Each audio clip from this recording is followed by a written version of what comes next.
Welcome to episode 107 of the Nero Show. In today's episode, Dare have released potentially one of the fastest aero bikes on the market, but there is one major flaw. We chat through it.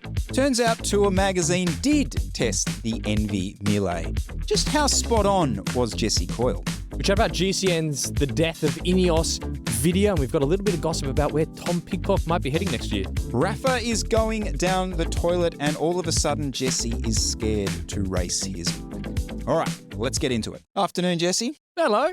G'day. So, no Enve, it's gone back? It has gone back to cache. It's dropped off. Sad times. It was picked up, I think, last week, but that was a bloody good walkthrough. Well done on that. Are we starting on this, are we? Because I actually have more chat. Now, this is quite embarrassing. No, we're doing it. Okay. And we don't have to start with it. Right. But maybe we can go and bring in some other things. But it was pointed out to me that Tour Magazine have tested it. Yes. And done the stiffness test and the aero testing. Complete and utter embarrassing oversight from my regard, because I said, well, no one knows how fast it is. Yeah, they do. Tour Magazine tested it. And so it was pretty recent, follow, wasn't it? In I don't fairness, no. I don't think. Okay. I don't know. I'm trying to defend you here. I could have Googled Tour Magazine Enve Melee and I would have seen it in 2 seconds, but I was an idiot and didn't do it. All right. Well, we'll get to that. Okay, let's leave. Yeah, I don't want to it's not going to be half an hour, but I do want to talk about it. You say that now. Well, that's true. It wasn't meant to be 40 minutes But, last week. Let's not start with it. What else have we got, Chris? We'll get to the Enve Melee. Okay, speaking of Tour Magazine, I was sniffing about. And, I was sniffing about after the official launch of the Dare Velocity Ace occurred during the week. Now, if you remember, this was one of the bikes that I was weeing myself over when I was over at Aero Bike. In fact, it was the first stall that I went to when I got there. And it lived up to every expectation when I saw it in real life. It looked like an absolute spaceship. And I was lucky enough at the time to chat to some of the UNOX people who were there, and they were very forthcoming with how positive they were about it, and they genuinely believed that this was a performance advantage to them. So subsequently now they've launched it, Jesse. Well, what I'm going to do is I'm going to do a quick coil breakdown here. So I'm going to do the good and then the bad. Mm-hmm. The good from this particular launch is we have started to see some numbers come out about the testing. And the reason I referenced Tour Magazine is because they did actually use the same wind tunnel that Tour Magazine use. However, they didn't have the decapitated dummy on board. They actually had a full dummy to do their tests. So some of the results that they've pulled up on the bike. Now, I won't go back through what that bike was. Some of the B-roll will kind of show it. It's a spaceship. It's the one Abrahamson was riding at the tour. Big down tubes, just crazy, big, thick head tubes, all the rest of it. But some of the numbers, so based in comparisons to their previous model, which tested not in Tour Magazine, but anecdotally very, very similar to some of the top-end aero bikes currently going around. So that model was I'm going to remember it. It was the VSRU. So these numbers are a comparison to that. 5.2 watts at 35 kilometers an hour, 11.4 watts at 45 kilometers an hour, and 21.2 watts at 55 kilometers an hour in comparison to what was already a very fast aero bike. That's interesting. I would probably put most weight into the one at 45. Because that's the speed that we're used to thinking about these watts in because of all the Tour Magazine testing. So 11 watts, that's going from an Enve Melee to a Tarmac SL8. It's a big, jump. That's a big chunk. That's a big jump. And they did provide I kind of thought it was a strange statement. It's a statement where they said that according to its own statement, it's 4.7 watts faster than the top aero bikes of competing brands, which is like one of those broad. You remember when you watch like an Apple keynote and they have like those graphs? This is the new silicon chip versus the competing brands. It's just like a generic line. But I would suggest that if it's claiming that it's over 10 watts faster than its previous version, which was already pretty damn competitive, that's probably just about in line with what you'd imagine. As someone who can see aero, it's an out and out aero bike. That's up there with. It's probably just that bit faster than a Cervelo S5 Canyon Aero. It's got more depth to it. Yep. The other stuff that came out about it, the weight aspect. There's no official weight provided on it. They're doing we're 100 grams lighter than the previous iteration frame set. However, the proof's sort of in the pudding with that because Abrahamson's bike was weighing in at the tour around 8 kilos with not a particularly light set of wheels on there, but full Dura spec. Was that with the DT Swiss? Yes. Okay. Yep. So I'm not shocked by that looking at the bike, but I would argue that's a bit slop. But if you're buying it, you don't care. Yeah, that's true. A little nod to usability, which I'm sure you might get to, is the saddle. They call it the sled. So basically, you have 30 mils essentially of travel along sled. Well, that could, okay. To be fair, that could actually be the translation on the Tour Magazine website. Okay, but it works. Yeah, you know what I'm talking about, right? Yeah. So it's the sled. Yep. 30 mils, which allows you really to go from a zero offset, 15 mils forward and 15 mils back. So there's a good amount of movement there. Handlebars. So those spaceship handlebars that we've seen, they'll be offered down to a 34 centimeter width. So you can pretty much trip this out to be pretty damn slippery, I would imagine. As far as the specs go on the launch, that's kind of it. We got some wind tunnel numbers, we got a little bit of weight stuff, and we got some specs around the bars and the saddle. Do you want to go into any of the geometry stuff before I just have a bit of a sook? It's actually, well, I'm going to start the sook party because you had a good dig into the specs way more than I did, because the first thing I did when I saw this was scroll down to the geometry chart, and by God, it's awful. I don't have any other way to describe this. And I was like, okay, if I was going to buy this, what size would I get? It's almost impossible for me to fit this. They come out and say it. This is impossible for Jessica to fit. The VA AFO frame uses Dare's linear geometry with a shorter head tube and longer top tube for an aero position and lower center of gravity, enhancing comfort on long rides. So essentially, the geometry of this frame, if you look at, generally when you're buying a bike, you would look at the reach first. Okay, what's my reach? I want to run for me, I like to run a 130 mil stem. For my bike fit, I need a reach that's around 400 millimeters, 395. So let's compare this to a tarmac Escalate. That's a size 56 with a 130 stem.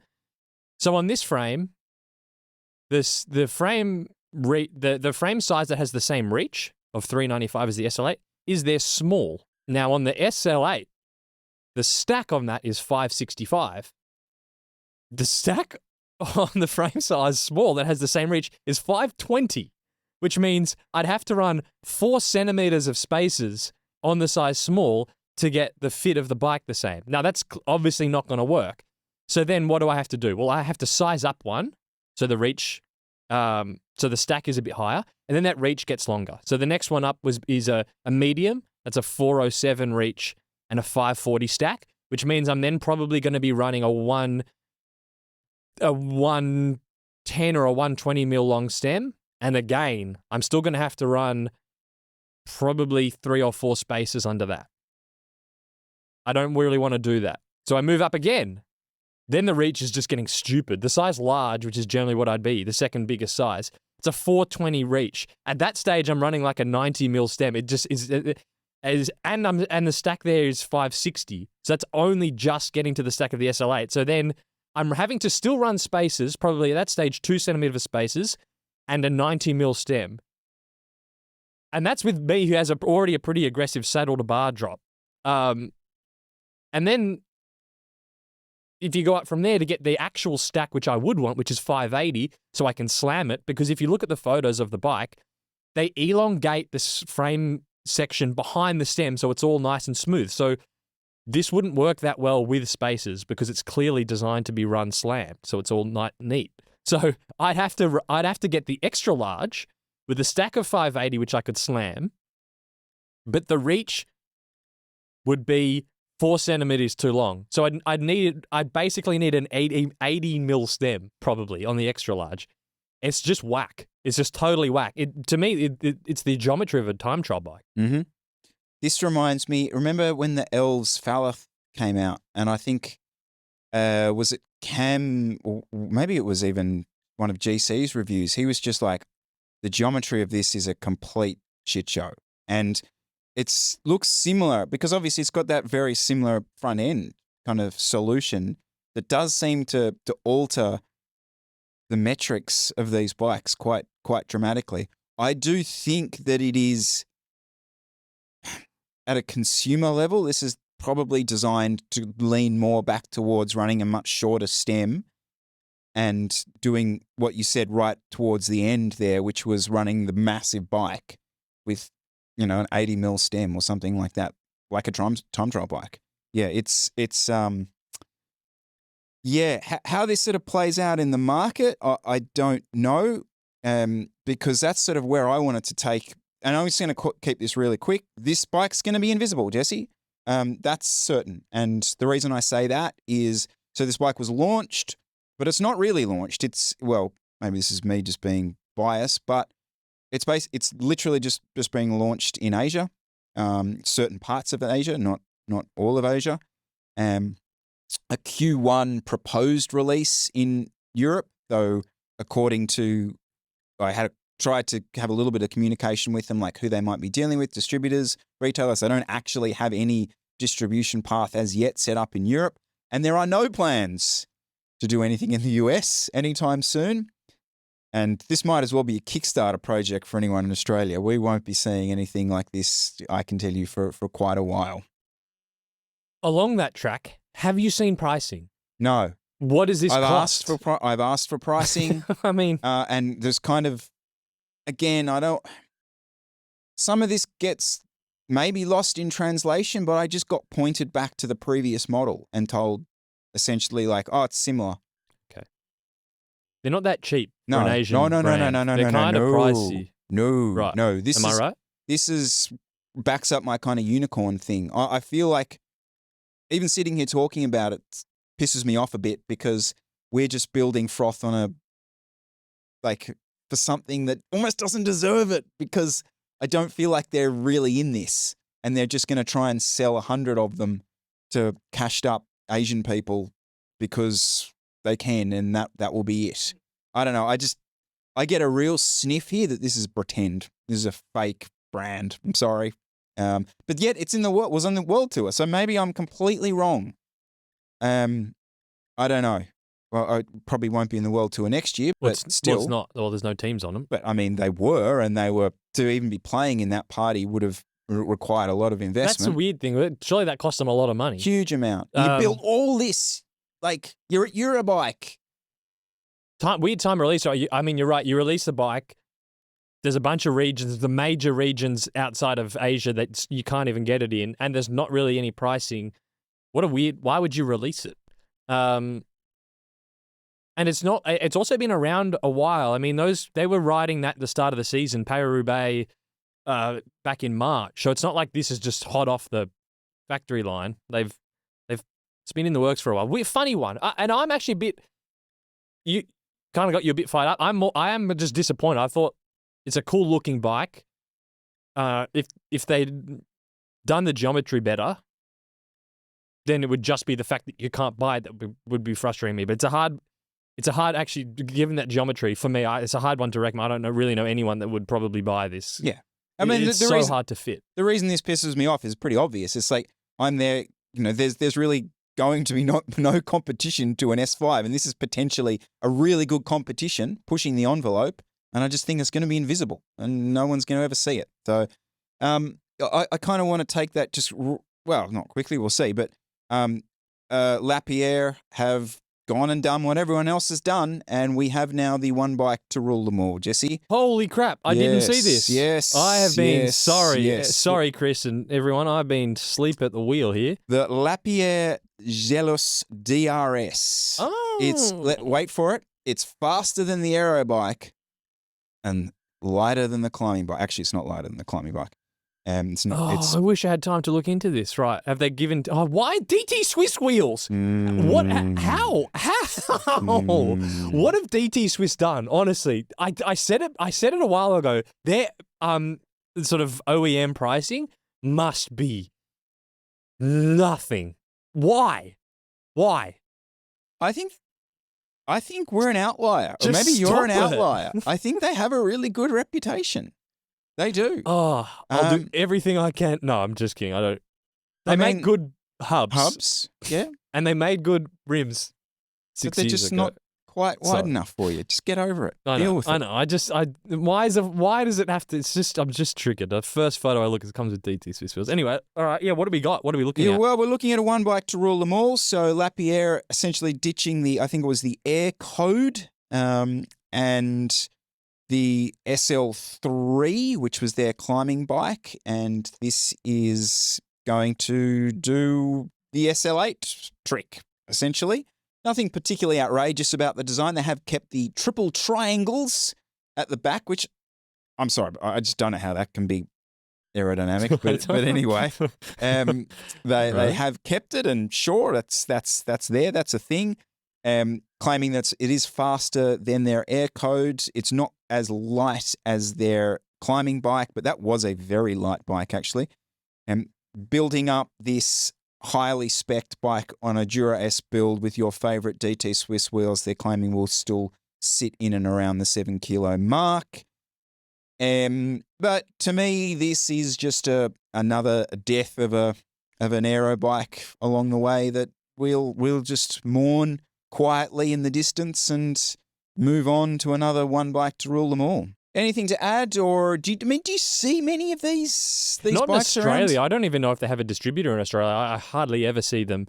So yeah, sorry, I didn't really look into this bike before. There's nothing in this press release that's getting me that excited. It's kind of an aero-tuned bike. Sure, cool. Move on, really. This episode is supported by Peaks Challenge Falls Creek by Bicycle Network, Australia's most legendary cycling challenge. Taking place on March 9th next year, it's 235 kilometres of world-class cycling in Victoria's high country.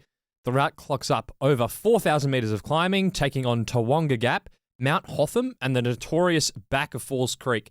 And it's the kind of elevation test you'd usually see in the biggest mountain stages of the Tour de France. But Chris, you have done it twice in the past. What makes it special for you? It's the whole experience that makes this completely unique, Jesse. Of course, you have the physical challenge, but on top of that, you have an incredible alpine vistas all over the Victorian Highlands, the camaraderie amongst entrants, the outstanding support from the Bicycle Network team.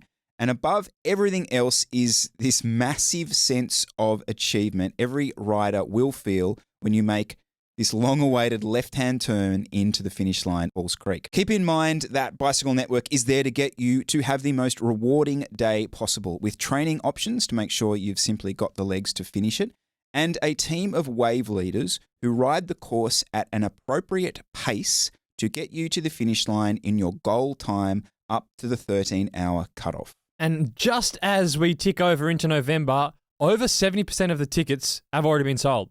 And so now's the time to commit to Peaks Challenge Falls Creek on March 9th, 2025. Enter now at Bicycle Network or Peaks Challenge and take on the beast this Aussie summer. Now, this is pretty serious, Jesse. Time is running out to sign up to this. And this was pointed out to me during the week. Coach Jonathan at Trainer Road was discussing the events that he wants to do in 2025.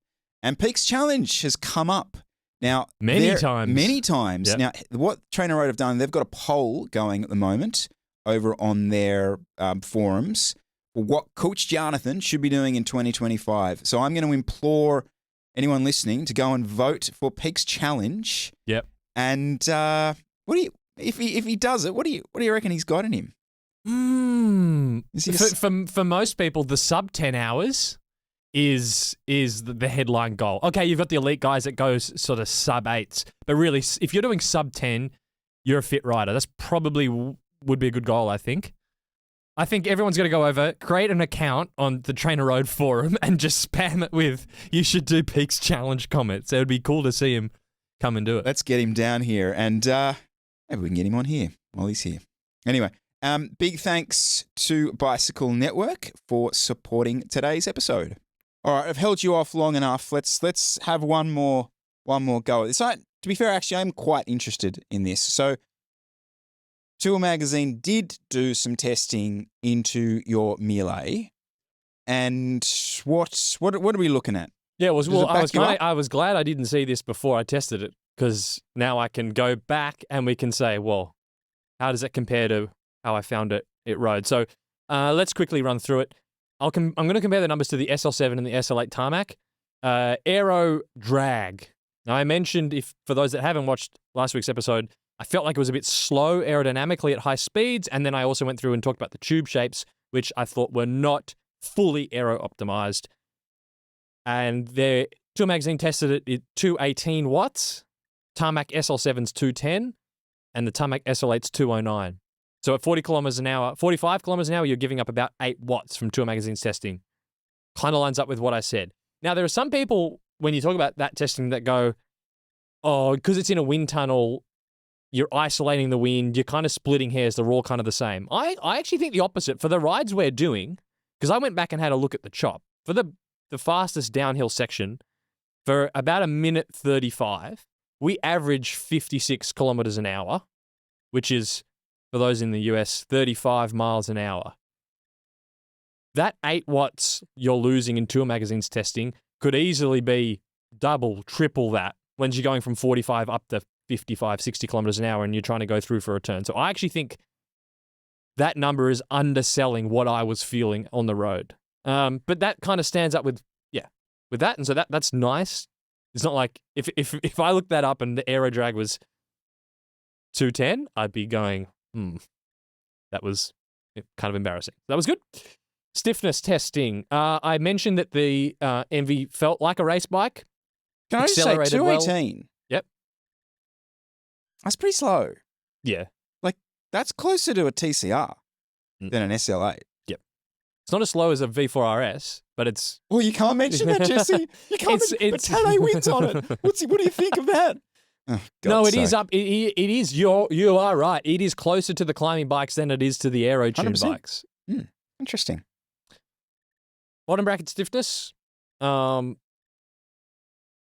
It takes 57 newtons to deflect the bottom bracket 1 millimeter versus 58 on the SL7 versus 61 on the SL8. So their bottom bracket stiffness is about the same across all those 3 bikes, which is why it feels like a good responsive race bike. So that was interesting. Seat post compliance.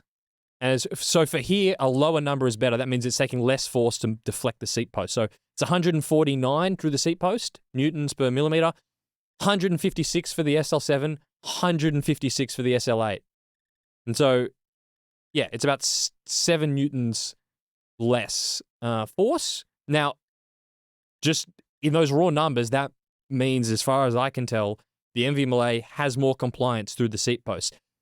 The Tour Magazine give a rating in that category, and they gave that rating a 1.7 across all 3 bikes. And so I'm not sure why the Enve didn't rate higher in comfort. I'm not sure whether they didn't feel like that was a significant enough difference to rate it higher, or maybe they're combining some of the subjective testing from the riders in that score. But just to clarify that, they rated the rear comfort the same across the 3 bikes, even though in the actual numbers it has more seat post compliance. So I think it's slightly more comfortable in the seat. Interesting. Head tube stiffness, 96 versus 98, and then they changed the testing procedure, so I couldn't find it for the SL8. So basically it's the same head tube stiffness as the SL7. Cool. That just impacts how it feels sprinting and also in cornering, how it tracks. They have another test of the front end of the bike, and that's the lateral fork stiffness. And so here, this is where you'll see one of the differences. So it's 43 newtons per millimeter.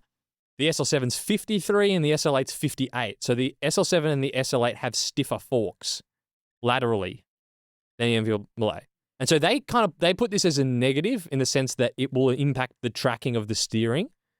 Now, so they're measuring that from a steering cornering point of view and put that as a negative, which is fair. I would probably say there's a chance that if you measured not the lateral stiffness, but the vertical stiffness, that the Enve would be less stiff, which would make it more comfortable through the front end. Because I did mention you go over bumps and it's significantly less jarring. So I would say for cornering stiffness, that's a negative. There's a chance that the way Enve have designed that fork is to have more compliance. So it is purposefully less stiff. But yeah, from a lateral point of view, it's not as stiff.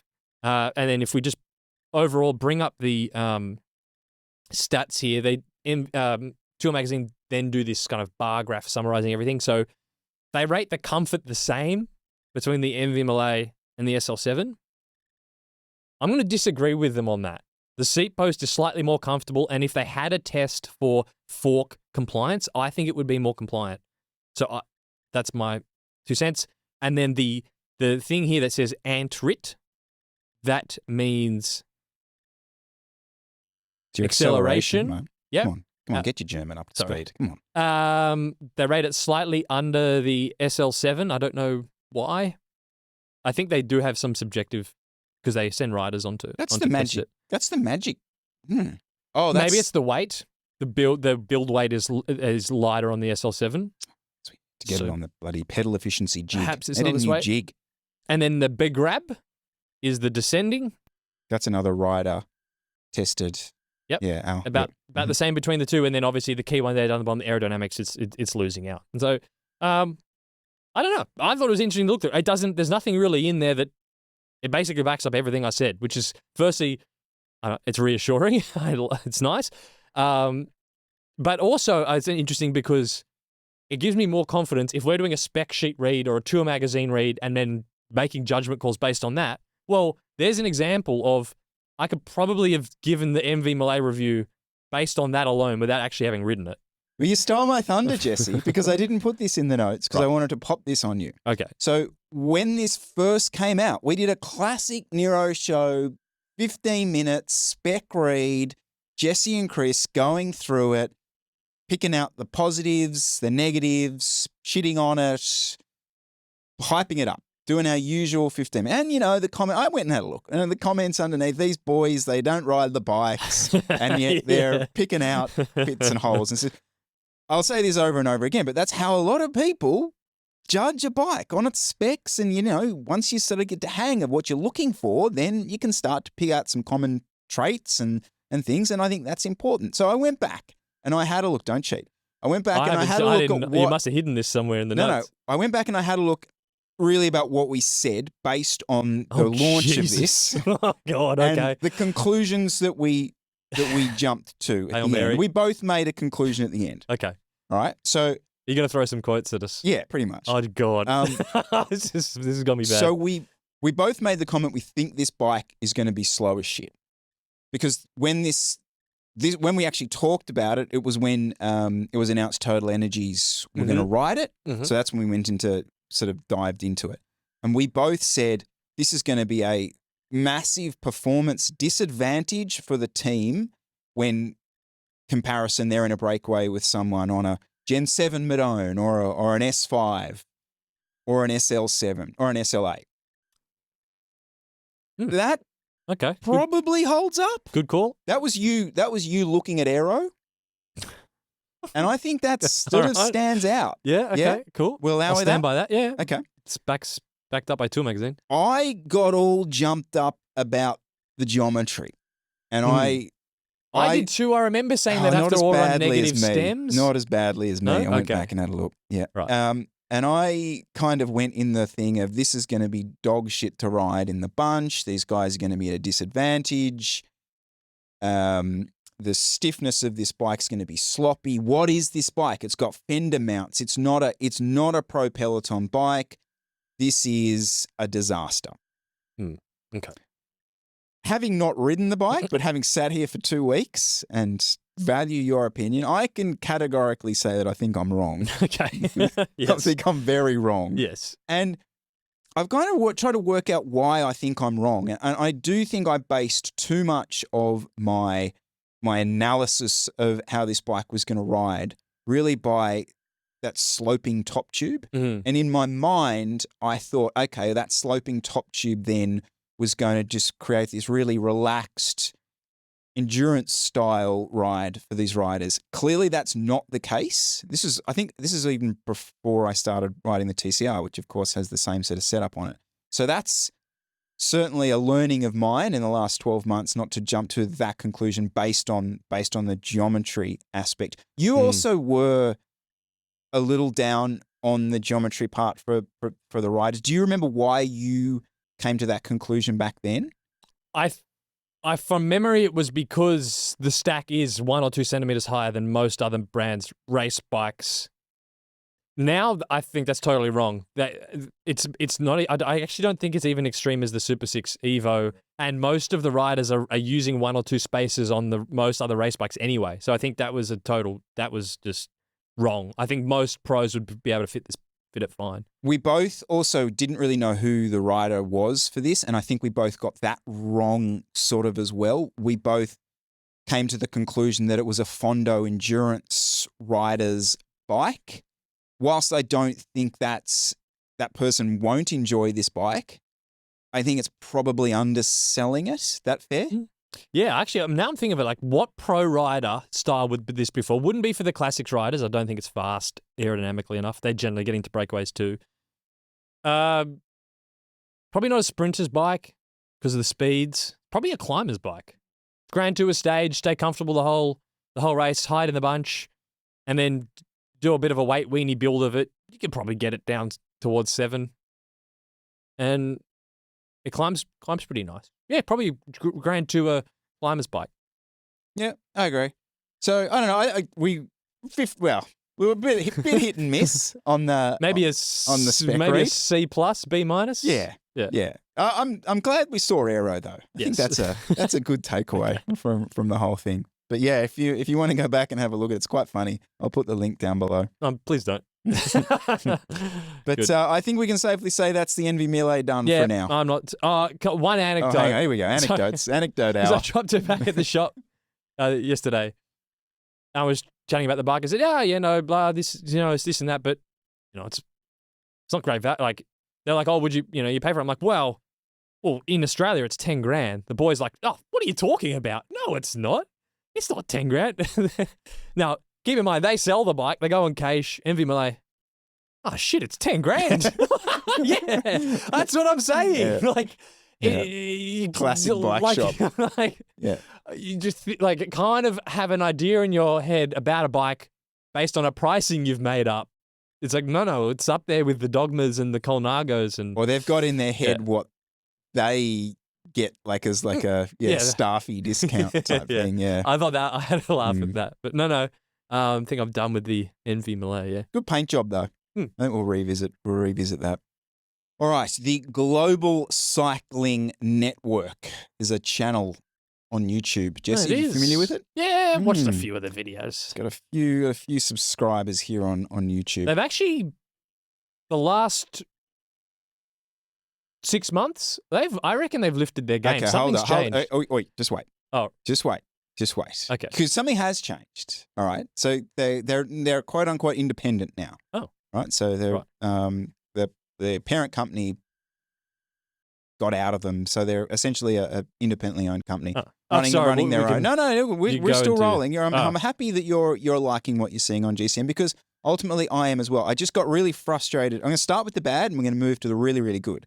Okay. So during the week they did, I think it was a GCN show type one, which was, and I'll bring the thumbnail up, what can we do about skyrocketing bike prices? And you can probably imagine the thumbnail in your head, right? Like there's probably fire and bombs going off and all the rest of it. And real clickbaity, really interesting topic and dealt with in the most pathetic, warm tea. Let's just bring up random anecdotes that don't move the needle in any way, shape, or form. And you know what the solution to skyrocketing bike prices were that Dan and Simon came up with? Get a second job?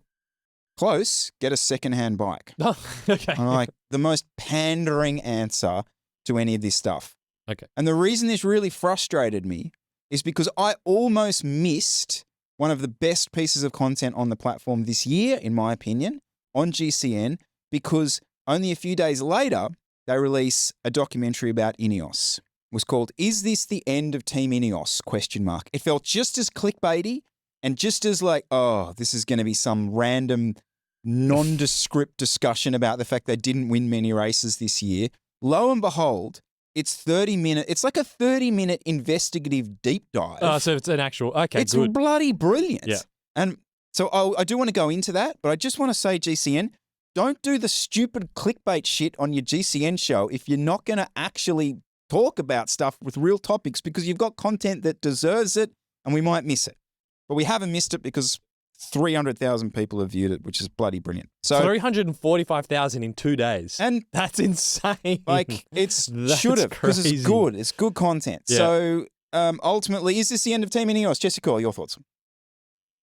Oh, writing's been on the wall for like three years. Yeah. I'm not doing some. Oh, I don't watch that. I just haven't had time to watch it. So can you give me cliff notes? What are we for those? And a lot of people are probably listening now. Probably haven't watched their video. So what are they talking about? Well, is this the end of Team INEOS? So it goes going back through basically who INEOS were, went back to the starting point of it. So Dan manages to get to talk to past riders, current riders. I think Luke Rowe's on there, previous staff like William Fotheringham go on the record talking about some of the relationships there that had taken place. And not just currently now, but how things used to work and how things had sort of developed currently inside the team. And he spoke to a lot of people off the record, and you got a sense that they were sort of sharing information with him that was going a little bit beyond what just a standard journalist was getting. And the feedback was very much that this was an organization that, instead of when Brailsford was there, Brailsford was making the decisions, and it was quick and it was fast, and it was like Brailsford had the direction and everyone knew that. Now, because INEOS, this big organization, is involved, there's always someone further up the food chain to make decisions. So decisions take longer. It's like a big tanker that takes too long to make changes back, whereas back in the day, with marginal gains and all the rest of it, if they saw a problem, bang, fix it, done. Okay, next problem. And that seemingly has changed. Then he kind of goes into rider development, recruiting, etc. Where's that gone wrong with the agents and all this sort of stuff? So there's just a lot. It's like anything, specifically in cycling, that it's a lot of little things that add up. But from a pure content perspective, I mean, this is something that Elizabeth actually sat down and watched and found quite interesting. But I am just genuinely interested in the topic. What's the summary of the thing? Is it, are they kind of getting to the end going, this isn't, writing's on the wall here, guys, this isn't looking good? Or is this just an interim phase where they've got some issues to clean up and they're going to carry on? Crossroads. No, there's no actual answer to that given. Okay. There's seemingly a big clean out happening. I mean, Dan Bigham's gone. Luke Rowe has retired as a rider. He won't be continuing on there. There's seemingly quite a big brain drain going to Red Bull. As far as there's no solution at the end of this. Certain elements of INEOS come out really well, and that's that little things like the fact how they've stood by Bernal. You know, he's been fully paid throughout this whole thing, even though that, you know, they didn't have to do that. So they do still treat their riders very, very well. That certainly shone through, but there's certainly no. Pidcock is really the next phase to this, because it seems like a lot was pinned on him to be this next generation of British rider that was going to carry the INEOS flag throughout the rest of the decade and beyond. And it's kind of a two-part story, because it seems as though, from his perspective and his side of things, he's been ticking the goals of everything that they've been asking him to do. Really? Which, well, this is where it gets muddy because they've been wanting him to win these other things, the mountain bike stuff, and be that rider. Oh. So yeah, that's I think where that heads is probably going to change the direction of this team going forward. Oh, I've heard he's leaving. Interesting. Gone. Next year. Yeah. So him and his brother, Q36.5. So I've heard through the grapevine. There you go. There you go. Nero Show exclusive. Nero Show exclusive. Okay. Which then brings up a whole other questions of just interesting move for him. Take your brother with you. Rate that. I love a bit of nepotism. Yes. No issues with that. Full Sagan spec. No, I rate that. But I mean, interesting. Moving from World Tour to non-World Tour, to a team that didn't have a Grand Tour start this year. They do have quite a good number of classics on the program. So the classic season's looking good. They do the Dauphiné. But without a Grand Tour, it would look like if he makes the move there, he would continue to just be able to do his mixed program of various disciplines. And that should free up some cash for INEOS, which what you said then just confuses my point because I was going to say, well, this frees up some cash for INEOS. He's contracted with INEOS till 2027, I think. So I don't know if Q36.5 are going to have to pay some release money or something there.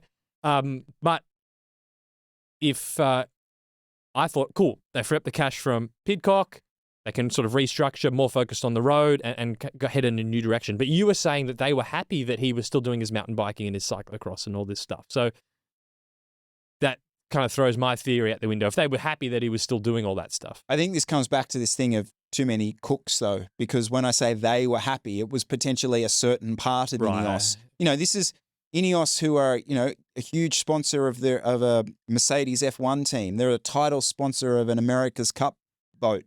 That now the budgetary stuff on that, Jesse, I found out was about 600% of what the pro cycling one is. Oh my God. So it just puts it all into perspective.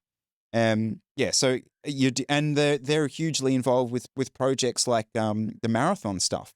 Remember, they were the driving force behind old mate's 2-hour marathon or whatever it was back.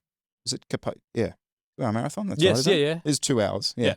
Baking 2 or whatever it's called. Yeah, that was a full INEOS. So they're that kind of entity where it's not just one guy saying, yes, we need washing machines in the bus now to speed that process up so people don't get chamois. But this, to me, just like quickly come back to the GCN thing. Like, that's why I'm almost more interested to talk about that. Oh, man, like this the sailing one. Yep. But the Cyclops or the Cyclaws, what are they called?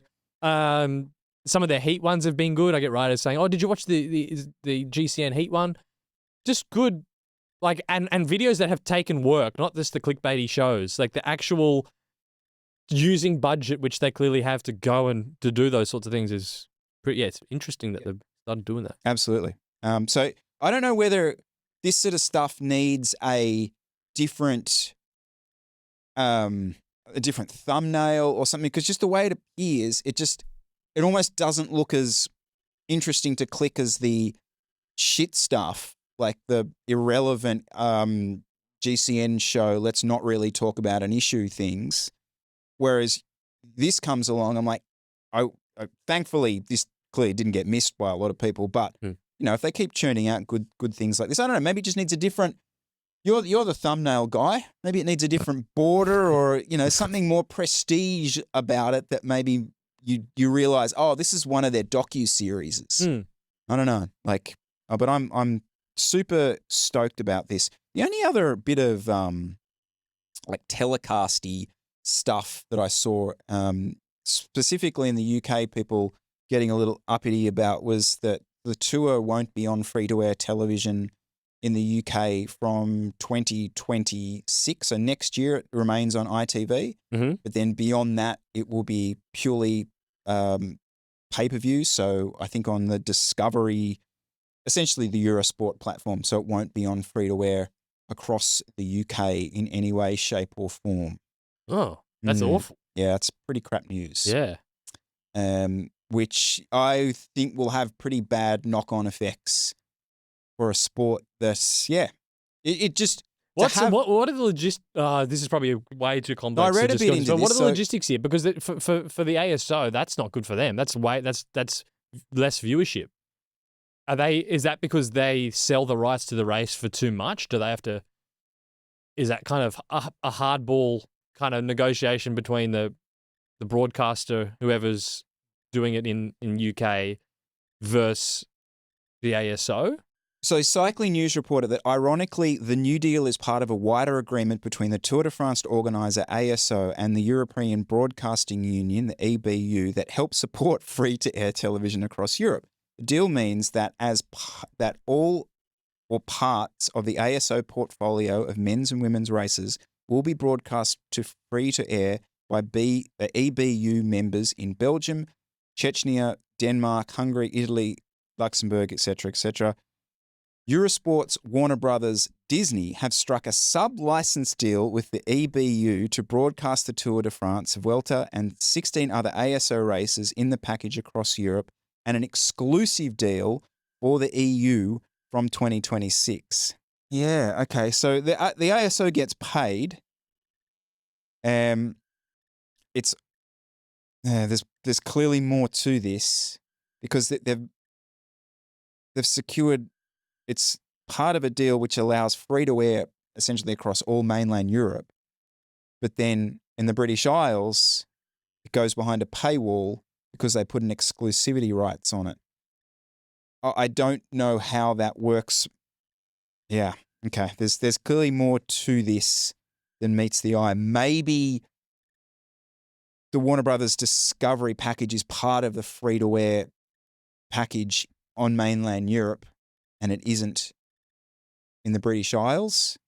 INEOS going down the drain and the Tour not appearing on the free-to-air television in the UK. Race teams going out of business, race teams having to slap fake UCI stickers on their bikes. Worrying times. Flamey thumbnails. Road cycling in the UK. More flame emojis. Flame emojis, Rapha. All right. Not flame emojis. That's hot. Oh, that's hot. On fire. Sorry. Skull emojis? Yeah. Yeah, skull emoji. Okay. And skull on fire. Thumbnail. Burning Gore-Tex jacket. Thumbnail. Rapha reports $21 million annual loss with few newer customers and RCC members as industry turbulence rages on. This marks the 7th consecutive year of losses for Rapha. How are they still in business? Like, what are they doing? Just close it up, lads. You're bleeding the cash here. I guess Walmart don't care. No, I think that's is there a vision of it turning around and becoming profitable? You got a gangrenous limb hanging off here. Well, I mean, the market reposition of this brand when it was Simon Mottram stepped away from the top job was to turn this into a high street fashion label. So to compete with Lululemon. That was where they wanted to position the brand. And I actually heard that from people in the business. That takes a lot of time. It takes a lot of money. I would argue they're not doing things that well. Maybe that's sort of the chat. So that's where they wanted to place the brand. So you're always going to, when you're completely changing the direction of a brand and taking on different, where you're taking on different lifestyles, different product lines, all that kind of stuff. It's going to cost money. Whether it's going to cost 7 years of net losses is a whole other chat. But what's your? I mean, where do I want to take this sort of chat? It's I hate some of these chats is always really annoying because people just love to hate on Rapha. It's like the done thing of this. Let's all laugh at Rapha. Oh, they overpriced. But it's so annoying jerseys. because they still make, I think, is the best quality kit. If I didn't make my own kit and was going to just restock with kits for 2025, I would probably buy them from Rapha. Like, their quality is good. which is also just why it's more strange, because you got all these other brands popping up, like Map and brands like that, which seem to be growing really fast, and I could imagine they are profitable and doing well. And then you've got Rapha, who I think make better quality and with a broader range of products, and then they can't seem to make money. It's interesting. I'm not going to get into the business side. I just want to tell you my Rapha story. So Rapha and I, we share getting into cycling at the same time. Well, at least it was there when I first transitioned from wearing board shorts on a bike, and I decided I'm going to wear Lycra. Rapha was just popping out. It was just like this online thing. It was a little bit underground, and I bought some. And at the same time, they started doing these Rapha Continental videos that were both on their website but also on YouTube. And that, to me, was like the most frothiest, exciting. I'd never been so obsessed by what a brand was doing and the story that it was telling as when those first couple of years of those Rapha Continental videos were coming out. And they were brilliant, like absolutely brilliant. Hook, line, and sinker got me in. And the quality of the product was bloody good, really was.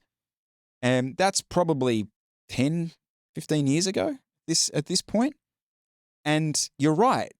The quality of the actual gear is still, well, I'm not going to say good value because people will get all shitty about that, but it's still as good, if not better, than anything else out there.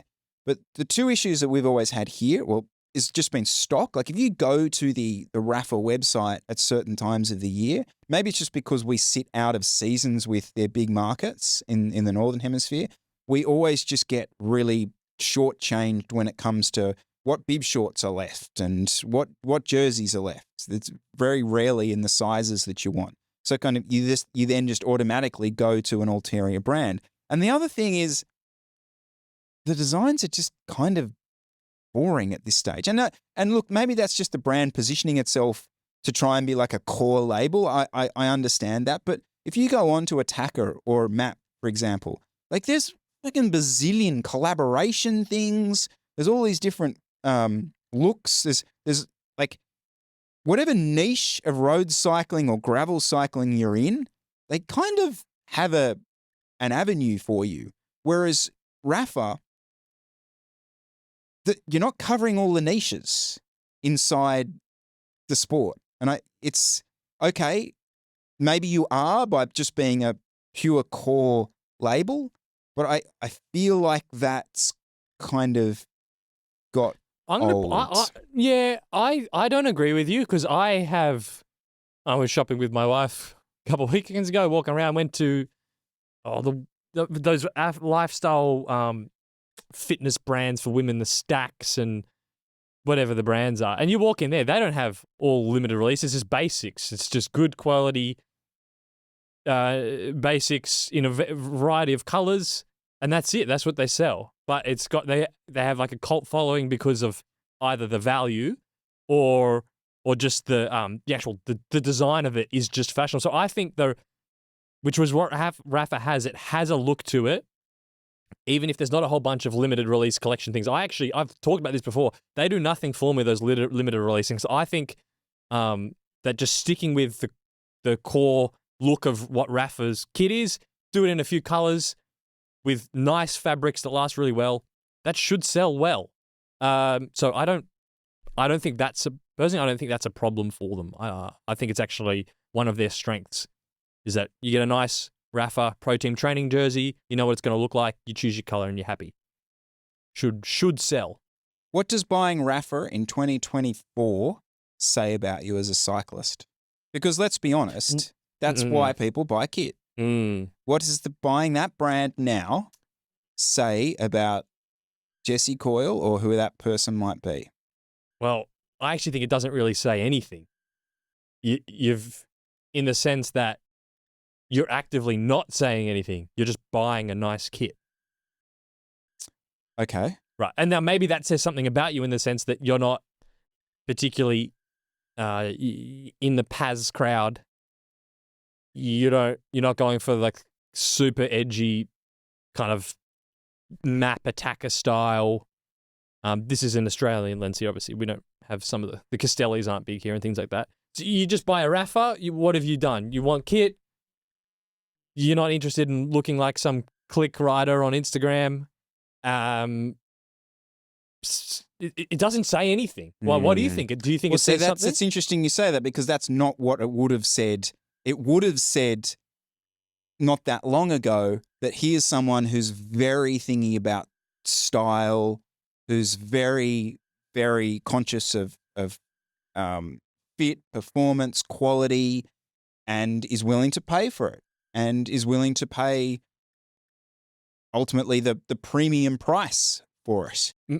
You're probably right. I don't think it says either of those things. To me, it doesn't say fashion and it doesn't say performance. It just says that's the problem. I want a kind of decent looking kit. There you go. So Panormal has become I'm purely focused on high-end price, like fashionista type stuff. Yep. Then you've got the other brands, say Attacker, Map are the more, well, I mean, I'm really into style. I'm really into looks. I'm into collaborations. That's where I go for that. Okay. What a Rapha thing says nothing about me anymore. And I don't think what's the performance brand? You're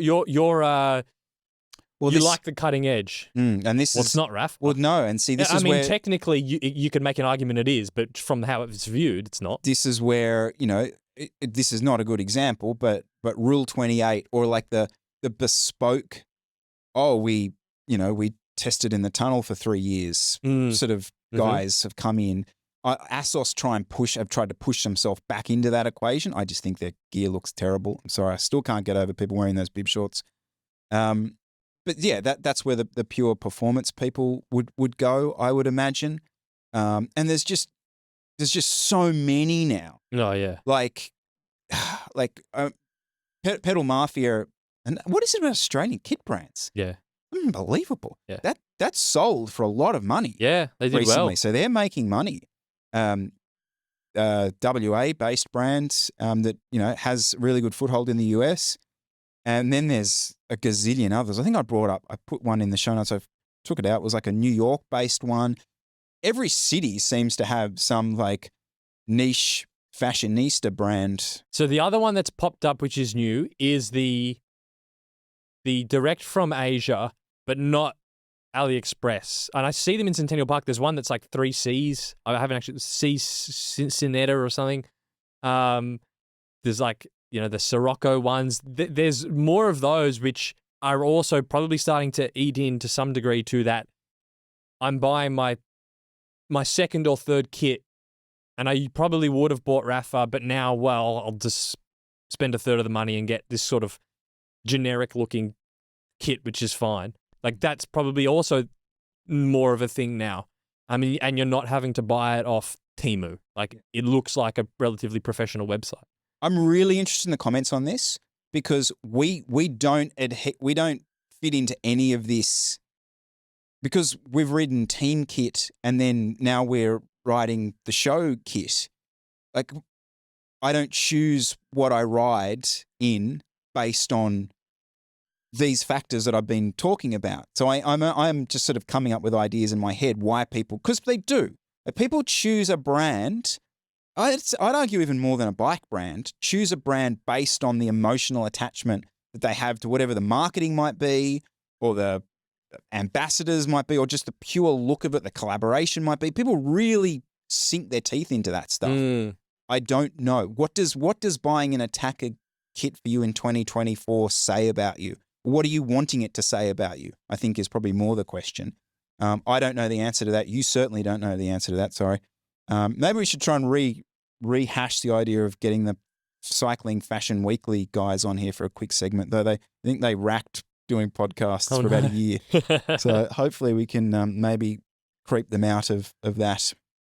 But yeah, I don't know. I'd like to not see Rapha die. Can I just say that? Like, I'm not a Rapha hater. All right, subscriber question, Jessica. Just quickly, we do get like a lot of these every week, and if we miss them, I'm really sorry. just keep putting them in. Like, yeah. How are people saying? Is this Instagram? This is Instagram. Okay. Yeah. Yeah. Just please. We're not trying to be rude. It's just we eventually. Yeah. We'll see them eventually. I promise. I want to hear some warm up chat. How do you boys warm up? I bought some feedback rollers last year, and I basically used them before every race I did. But I have just sold them because I ended up finding taking the front wheel off and then putting it back on is a faff. I think I'm asking Santa for some standard tax rollers, so I'm planning to use them next year, or just, warming up on the road. I wanted to know how you two warmed up, i.e. where you do warm-ups on the road, on the rollers, or a mixture. Jesse Coyle. Those feedback, the trainer, it's very compact, but by God, they're awful. Like 10 minutes on that. It's like you've done just 2 sucked hours your soul away. up on 2. They've got no inertia. I mean, they pack down into nothing. You could take them in a backpack, but you pay for it. Warm up protocol. Talk me through it. Jesse Coyle sitting in a car, gets out of the car, goes to the start line, starts the race. Depends what the race is. Sometimes you don't need to warm up. Well, let's say we're doing. There's so many case by case. How hard's the start? How hot is it? Is it really cold? Is it 40 degrees? Is it a 30-minute crit? Is it a 6-hour road race? Are you attacking to get in the break from the time the gun goes off? Is there a climb 2 minutes in? This guy definitely seems to be leaning towards it being a crit. He also does reference the fact there's a lot more to this question. I'm not reading it all out. We'll be here for a while. Crits and road. He said crits or road race or time trial. So basically, he does all 3. And I would argue, yes, you're dead right. All 3 protocols would be very, very different, and even depending on the style of race, would be quite different. But as far as like a structure in terms of a warm up, personally, I just try and ditch the trainer. That's a faff. You got to set it up. Yeah, faff with the wheel, and then if it's hot, you're actually just overheating a lot of the time. So if you're in season and you're in the US and it's summer and it's like 28 degrees and you're on the trainer and you're just sweating, all you're doing is raising your core temperature. So yeah, you're warming up, and then very likely over warming up. So I would just try and do a road-based warm-up. It doesn't need to be glamorous. You might be just doing out and backs of a local street. Like, that's fine for most races. For a time trial, okay, maybe, because you're gonna want to do a proper 25-minute structured warm-up, which you can find. They're not hard to find. You can find them anywhere. 20, 25 minutes, bit of time at tempo, zone 4, step through the zones, and then a few 2 30-second openers, and you're good to go. So you might want to do that on the trainer. Anything else, crits, road races, just, ride for 15 minutes. It's not that hard. I kind of agree with you, especially about the trainer perspective. And even the rollers, mate, you will find, and I used to be a big advocate for taking rollers to races, except setting them up, because a lot of our races you would be in a shitty car park or like a paddock of someone's, property. That's where your cars are parked. You can't set a roller up on that. Well, at least I couldn't. I mean, guys with full pro setups might, they bring out the sort of plywood and they set a nice little steady base down, and then they put the rollers on top of that. Absolutely, there's a time and a place for that. But by the time you're faffed around with all that, I just don't see the point. Removing. Well, hold on. There's other disadvantages. Especially if you've driven somewhere, it's a good time to get 10, 15 minutes on the road and have a knock my derailleur, have the front brake rubbing. Is something going to fall off? You're not really going to get that if you're on the rollers. Just try and stick to the road if at all possible. I would strongly advise. I completely agree. I mean, obviously there'll be challenges. Like if you take, for example, like a car park crit in the US, you might be just off an interstate or something. So actually physically riding on an open road might be a bit of a challenge, but I'm sure that, there's potential workarounds with that. I'm the same. You'll often see, and specifically at Masters racing, Masters guys love a warm-up. Oh, yeah. Oh, that's fucking big sweat-ups. You see it before any Masters races. Guys in bringing sheds on the back of their utes and having the trainer inside the shed, and it's just this big sweat off inside there. And I was kind of, I'm always very intimidated of those people for some reason. But I've gone full circle, and I'm now just, okay, whatever time I've got left, hopefully it's 15 minutes, go out, ride for a bit, couple of 30-second little whacks. You'll laugh at this, but I do a little single leg pedaling. Mm-hmm. I do find just gives me a bit of, it's probably just purely mental, but I just find like it just, activations. I'm just activating. I do similar. I do some really high cadence stuff. Some spin ups feels good. Gets coordination going. Gets the legs firing. Assess if you actually even need to do a warm up. Like sometimes if you're not attacking to go into the break and there's no hill at the start, sometimes you're just sort of in the draft, a couple of accelerations for the first 10 minutes anyway, that you could get away with not doing a warm up, and you've just burnt less energy, just less tired before the race starts. Is there a way to train it? Because I was trying to do this before Amy's because I knew that, because I notoriously need an hour really before I'm in a race. I'm like, oh, I'm going now. Whereas this race was literally step out, FTP test. I would warm up for Amy's. You're doing within 3 minutes, you're doing a 20-minute max effort. You need to warm up. There's no way around that. So no, you did the right thing. You can't cheat your way through that. Warming up is still a thing. I'm not saying it's not a thing. I'm just saying there are races where you could get away with not doing it. Amy's is not one of them. But what about the thing of this is like a how long's a piece of string? Because then there's the whole thing of, you're penned in these sort of starting cages, mm-hmm. and you want to be towards the front of it because Mm-hmm. you're in gravel worlds in the first left-hander. If you're not the first 10 riders, forget about your day. So then you're kind of balancing, do I do a warm-up or am I just going to stand on the start line to get in a good position and suffer? That's where it becomes a bit up in the air. When it's particularly cold as well, depending on the race, like that Cootamundra race I did, was that this year? Yeah, early this year. That was May this year, I think. Kind of like coldish, bit wet, damp, sprinkling at the start.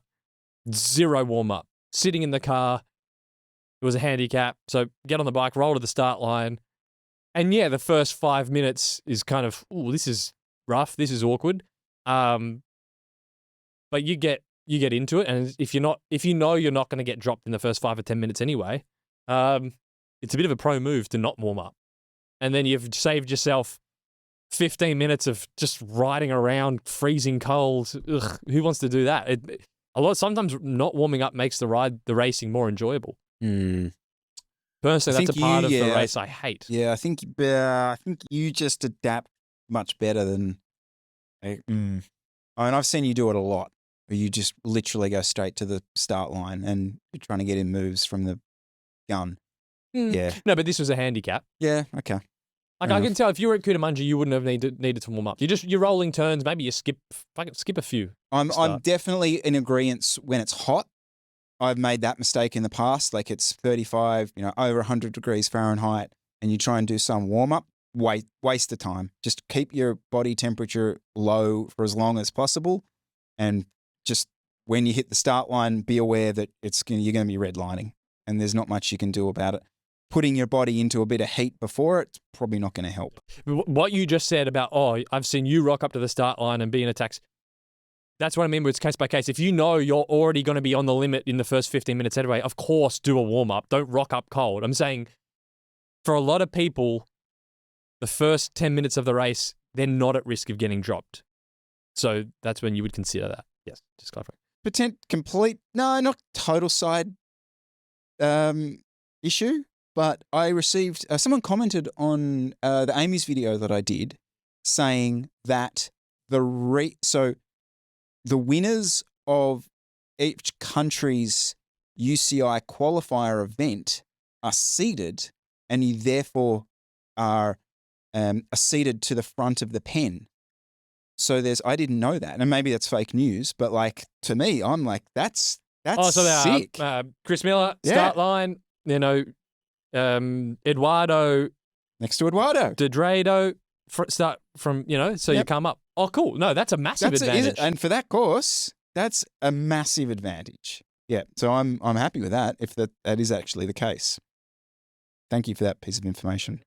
I don't really know where this chat's going to go, but I wanted to bring it up anyway. No, go ahead. We'll see where we go. So I did a race on the weekend, West Head Road Race here in Sydney, Sydney's premier road race. I'm going to keep saying that until someone believes me. Until someone realises it's the only road race. It's the only road race. Except for Oakville. But only reason I wanted to start this off was, so there was a photo at the finish line, and I'm crossing the line, and one of the guys who got on the podium's like bashing his bars, right? Been there.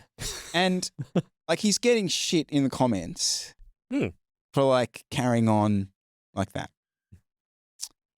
Can I just say, I want to see more of it.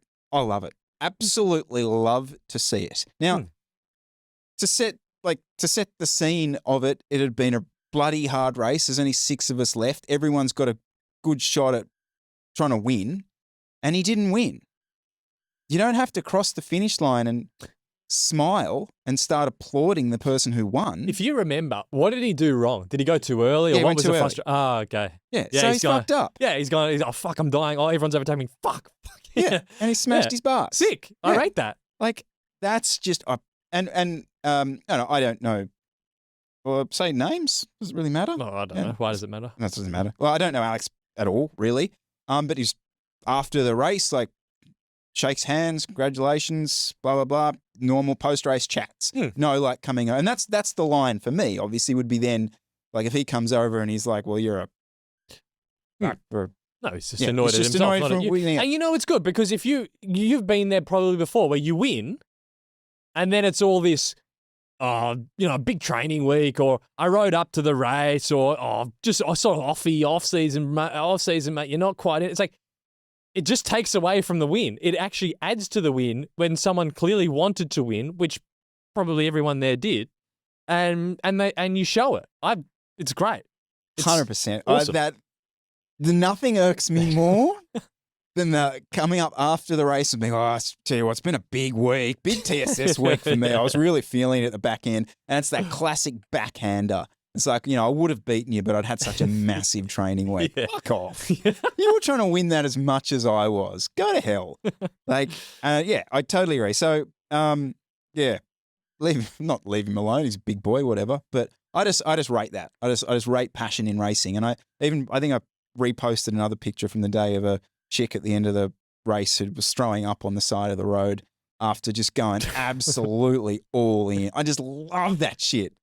Speaking of throwing up on the side of the road, did you see Kona? Did you Kona watch much of Kona? Yes. Oh my! This Blumenfeld. Yeah, I watched it. He's lost his marbles. He's gone. He's lost it. Yep. Okay. He's just riding along, throwing up all over himself. What are you doing?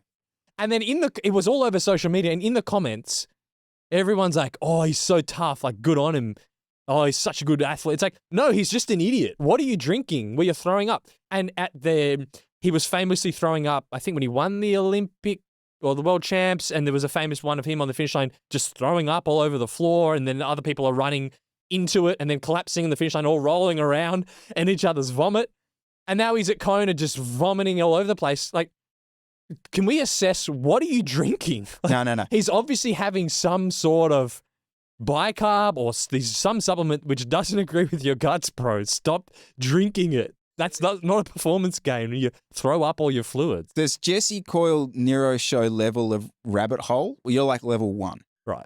He's at level 604 now. He's gone so far down every rabbit hole. Have a look at his bike position. Like, he's completely lost the plot with all this stuff. I don't half disagree with this one. One of the takes was that stupid position that they'd put him in completely... Was this the full Superman thing? The full Superman thing. Right. Completely destroyed his digestive system, and he couldn't actually... and his guts, and he couldn't actually take in any of the... Because he was trying to do his 160, 180 grams an hour, and he just was cutting off all circulation to himself down there. He absorbed about 20. The rest is all over the... bobbling around up here. The road at Kona. This whole Norwegian It's just a total shit, meme, this guy now. It's like, like, where does this go? Where to? For, The reason I brought up that New Zealand thing the other week, was it last week or the week before? It's like, you know how everyone's like the Norwegian protocol or whatever it was because they had a couple of athletes who did well. Where's the Kiwi protocol? They're the ones who are actually winning loads of shit. Like, I think, wasn't it the Kiwi who won the triathlon gold medal as well at the Olympics? Mm-hmm. So what's the Kiwi method? I think the Norwegian method's done. Fake news, move on. I did watch it on YouTube. What I'm going to do, quickly go now. How many views did the live stream have? I watched some of it too. Let's quickly check. I'm Can I have a guess? very curious. Yeah. have a guess. When I was watching it, it was like, I'm going to say, so that's the full live stream, like the 8 hour. It's the 9 hour one. 9 hour one. I'm going to say 418,000 views. 746,000. It's pretty close. Good guess. Yeah, it was about 250 live when I was watching it. Yep. Yeah. It's pretty boring to watch. Gravel, it is pretty boring to watch. Now, it is 9 hours, so it's just in the homepage of people for longer because it's so long. You're covering like a good number of time zones. Gravel Worlds, UCI, 316,000. So, I mean, that's a lot of views. Oh, if we went live, it'd be 300 and 400,000 and then we'd be cancelled straight away. I'm going somewhere with this chat, right? Just, you put it on. When I looked at it in an Australian morning, they were in the bike leg. Sam Laidlow was trucking along, totally blew up, but they seem to, like, I don't know who does their pacing. Nothing makes sense in triathlon. Anyway, yeah. And they have these, like, strategies, and then I saw like, another clip of him, that Sam Laidlow, he did the bike super fast, and then he totally blew up. And then he's in the run, and he's got a 2-liter bottle of Coke that he's just drinking, and all haze. It's like, they have, like, all bets go off and things. Like, is that part of your nutrition plan of just sculling, like, a bottle of Coke? Anyway. The energy lab. Yeah. Get in the energy lab. But it's a clear live stream. You click on, we know it's a triathlon. They're on the bike. You've got the thing down below. So he's highlighted. And you say, okay, 4 minutes back is Patrick Langer or whatever. Cool. Easy to follow. The other thing that popped up on the weekend was the esports cycling world championships. This was awful. Seriously. Now, this has had 40,000 views, so not quite the same degree, but I clicked on this. Firstly, it's a 6.5 hour live stream. I don't know why a men's and women's riff race takes 6.5 hours. It's a format, mate. It's a format. So it's the exactly problem. Right. Now, I'm just kidding. It's not on Zwift. It's on My Whoosh. And look, cool setup, right? So they're in the Abu Dhabi. They're in a stadium. They've got all the riders in there with the national kit on. They've each got a screen in front of them that has the name, nationality. It looks really cool. But then they're running through this bizarre format. So if you're just someone clicking on, I have absolutely no idea what's going on. There's points on the left-hand side. There's this just slow-moving avatars on the screen. And I think they were doing rounds, all these different rounds. I watched it for about 5 minutes and I just went, I can't follow this. This is just awful. So that was kind of a night and day. I really think, I don't know if you've watched any of this esports stuff, but just run it as a one race. If you want people to watch it, just go and make it an hour and a half long or whatever it is. I think they just need to simplify it. I don't know how anyone's expected to follow this stuff. I don't know who has I don't know what the governing body is this My Whoosh designing it to, I mean, they paid a buttload I'm pretty to sure have it. they designed the do they? The format. Yeah.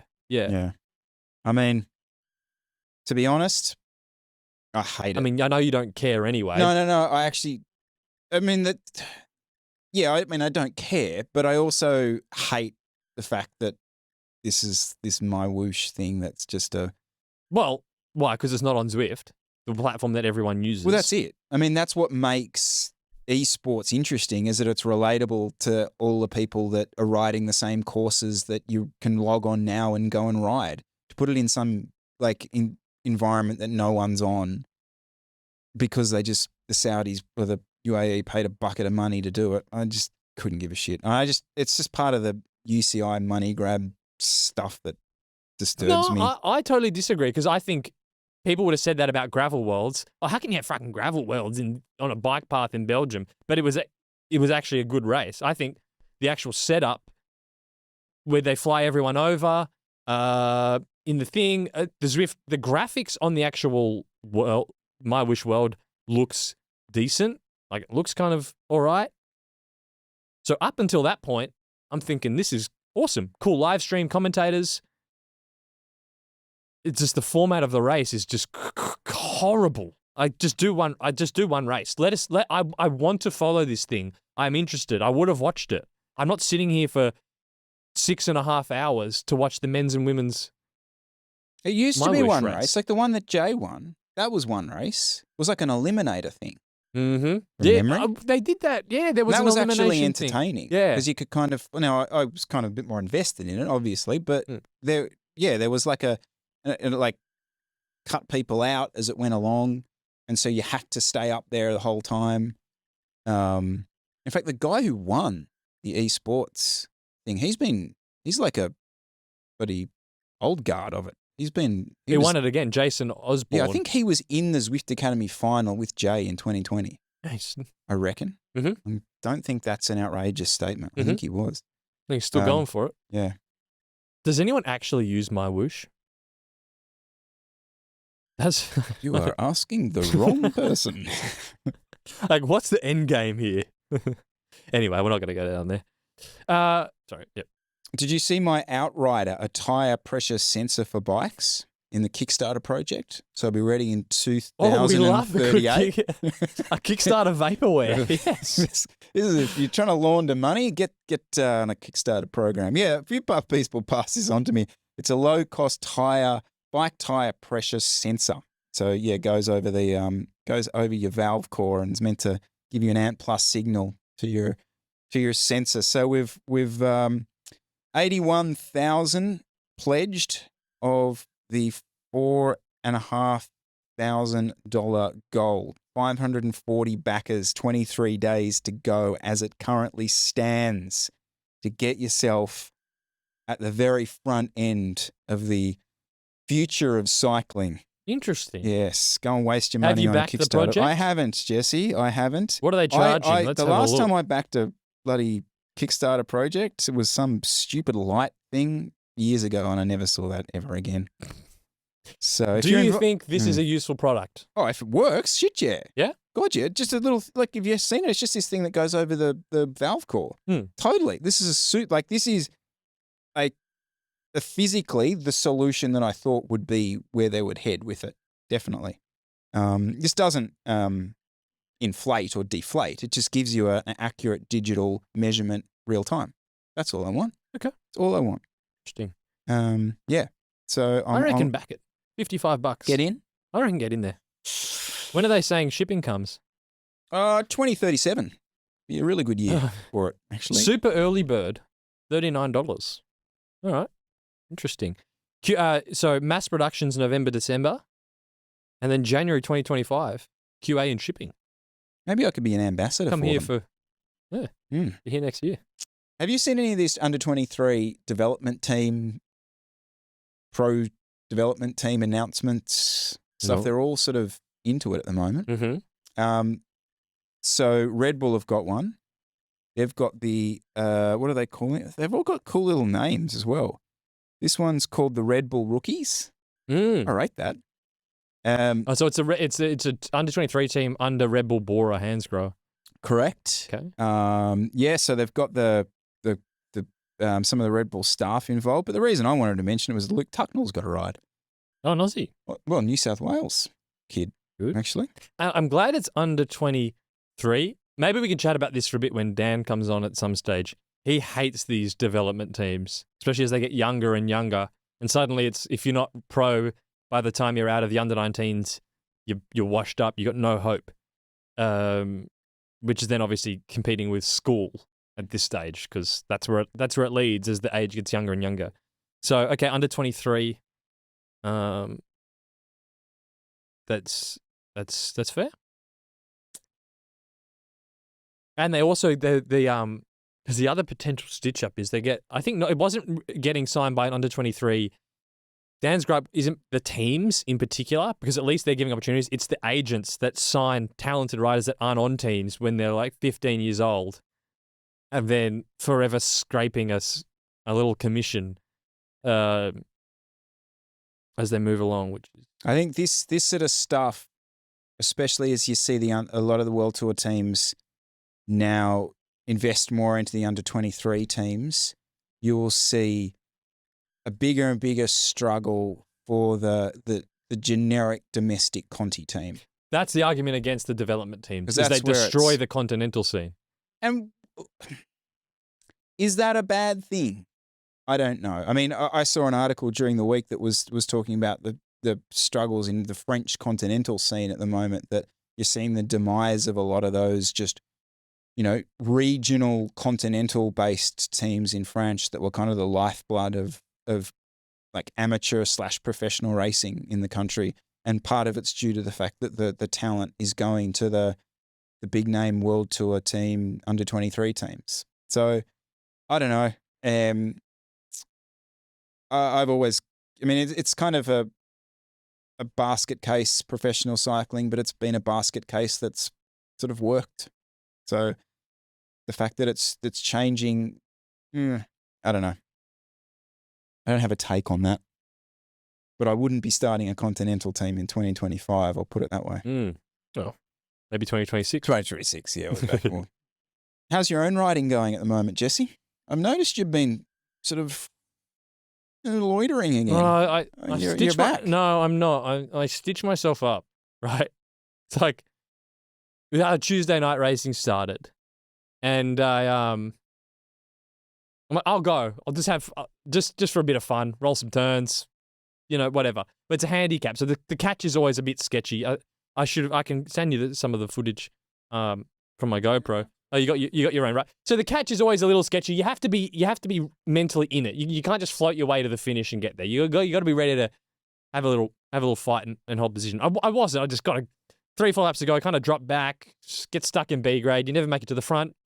Oh well, go home and that's all right. You had fun. You got a good ride in. Of course, that doesn't happen. And then I'm going, oh, what am I doing? Oh, I should have been up there. Oh, I could have done well in that sprint if I was up there. And then spend the next few days like mulling it over, I have no, if I want to be up there, I could make the decision and race properly and not be soft, or just pull some turns and just go home and not think about it. But of course, my brain's cooked. And so I'm just in this just really negative, not negative, but just this toxic thing of like race with half foot in the door, then stew it over. And I don't know what I'm doing. Did you get FOMO after watching my video from last week? It was actually the drone footage that did it. You watch the drone footage, you're like, the drone footage always makes it look easier than it is. No, but I get there at the end, I can have a sprint. Why not? But so yeah, it's just. No, I don't know what my head is just cool. I'm like half still elite athlete, half dad who has no business being there. You can't do both. You gotta stick with one.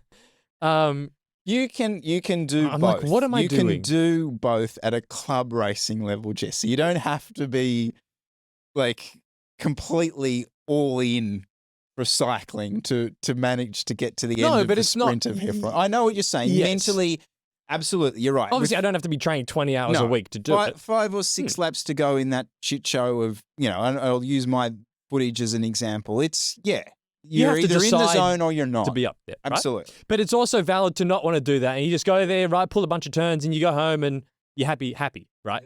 But you can't do that and then go home and then go, oh, like maybe when I was younger you'd do that. But so I don't know what I'm doing tonight. I think I'm just going to have it this Tuesday today. I'm just going to have a crack tonight.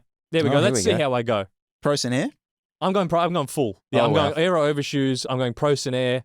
I'm going full finger gloves. That's so intimidating. I'm going everything. I'm going to have a crack in the sprint. Can I put a camera on your bike then? No. Oh, seriously? Come on. I don't want that. No cameras. No cameras. The footage won't be good anyway because you wouldn't have uploaded. Yeah, I'll put the little one on. Oh, this could be funny. Retrospective. Yeah, I'll put the little one. That'd be sick if it does well. Like, what's the point of me videoing this shit? It's just like, oh, he's 10th. Great. That'd be No, sick. you if were like go there. 5th last year. Last week. You're up there. Come on. We'll get one on you. Just the little one. Put the little one on there for you. Maybe. Anyway, so I've decided to actually just have a crack. And then, yeah, maybe I fuck it up. Oh, well, all right. At least I had a shot. Not this stupid in between. Doesn't work. You can't in between it. Yeah. Especially that particular race. I agree with you on that. But it's funny, like speaking to you after me doing West Head on the weekend, and you're like, why are you doing this?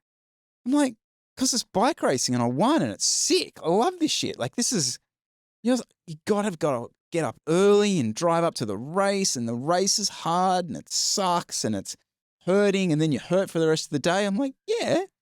Like, but you're so out of that. No, I wasn't thinking, no. No? I think you miss. Yeah, I think exaggerating. I think you're reading into. Okay. No, I can. Yeah, it's fun. It's club racing. I can see it. There, you're getting old. Driving up to the races, you would have used to ridden up there every start week. That crap. I hate that you already talked about this rubbish of the whole like, oh, you drove to the race. Oh, not hard enough to ride the whole way. Fuck that. I'm here to win. I'm not here to do a big TSS day. I'm here to win a bike race. I'd prefer my legs would be fresher with 2.5 hours racing in them than 3.5 hours or 3 hours and 40 minutes as it would probably be at the end of that race for me. So I think performance advantage. I'm the only person who drove to that race from my race. Everyone else rode up. Just saying. Now everyone will be driving. No, actually, no, they won't be. But yeah, I don't know. It's just like, it's a hard enough ride without the additional stuff. And plus, you get to drive back and call you on the way back and give you the rundown. And I'm like, you're not listening. What are we talking about? It's a Sunday. Yeah. What? You did a race? I'm just like, what? Okay. And then on the third lap, Yeah. I was like, whatever. I'm like, I can't even think straight. I don't know what you're talking about. It's not Tuesday. I don't know what you're saying. Maybe I need a new post-race call person. Yeah. Right. Who can you nominate yourself down below? Who wants Chris's on the day race recaps down below? They will be one-sided and they will be long. I'm not going to promise, but I'm really, really tempted to try and race the Aspero at Heffron this season with those Pirelli 40 mils.